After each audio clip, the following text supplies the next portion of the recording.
All right, guys, please solve this question and then you can resume to look at the solution. Okay, so Nitu has an initial capital of 20,000. Out of this, she invests 8,000 at 5%, 5.5% in bank A, 5,000 at 5.6% in bank B, and the remaining amount at X%. The remaining amount is 8,000 plus 5,000, 13,000 removed from 20,000, 7,000. Okay, 7,000 she's investing in a scheme C at X%. Her combined annual interest income from these three investments is 5% of the initial capital, right? If she had invested her initial capital in bank C alone, then the annual interest income in rupees would have been okay. So, guys, if you understand, it's actually a question of weighted averages. You can just get rid of three zeros. This 20, the total amount is nothing but 8, 5, and 7. 8 is invested at 5.5%.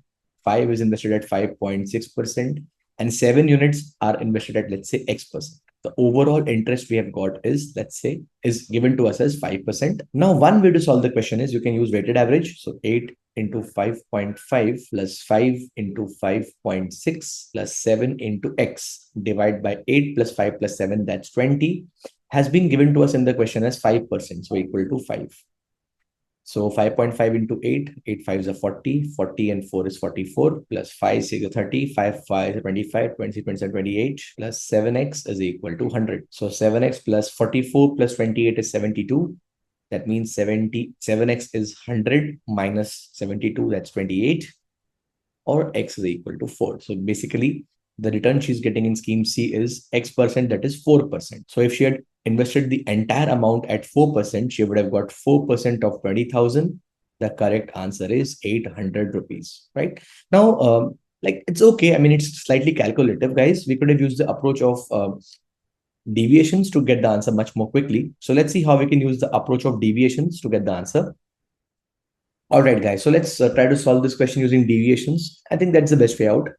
So 5.5%, 8 units, 5.6%, 5 units, and X% is basically 7 units. The overall interest is 5%. Now, 5.5 has an excess of 0.5 from the average and 8 units. So overall excess is 0.5 into 8 plus 5.6 minus 5 is 0.6. Okay, excess of 0.6 from the average and 5 units into 5. Now, this should be equal to the deficit that X has from the average, that is 5 minus X and 7 units. So into 7. Now, that makes the calculation part very, very simple, guys. 0.5 into 8 is basically 4 and 0.6 into 5 is basically 3. 4 plus 3 is 7. 7 is 5 minus X multiplied by 7. 7 and 7 gone. If 5 minus X is 1, basically, then that gives you X is equal to 4. So now the value of X is basically 4. So 4% interest in the scheme C. If she invests 20,000 in the scheme C, the interest she would have got is 4% of 20,000. Again, your answer is 800. And that's how you solve the question very, very easily.